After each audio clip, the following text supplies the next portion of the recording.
علی امین گنڈا پور صاحب نے ایک بڑا بیان دیا ہے اور انہوں نے کہا ہے کہ جی آستین کے سانپ ہر سیاسی جماعت میں ہوتے ہیں مگر ہماری پارٹی میں زیادہ ہو گئے ہیں. تو ایک جگہ پہلے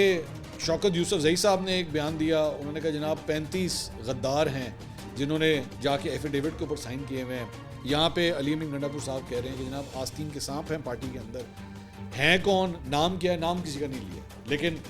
وہ کافی اس بات پہ ناراض ہیں کہ آستین کے سانپ جو ہے وہ پارٹی کے اندر موجود ہیں.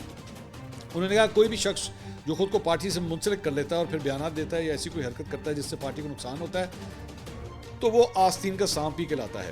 جو لوگ پارٹی منشور کے برعکس پروپیگنڈا کر رہے ہیں وہ عمران خان کی بہنوں کے خلاف جا رہے ہیں, اس لیے وہ آستین کے سانپ ہیں. مذاکرات سے متعلق سوال پر انہوں نے کہا کہ حکومت کمیشن بنانے سے ڈر رہی ہے, جب یہ کمیشن بنا لیں گے تو تمام حقائق سامنے آ جائیں گے, اگر ہمارے لوگ قصوروار ہوئے تو تسلیم کر لیں گے.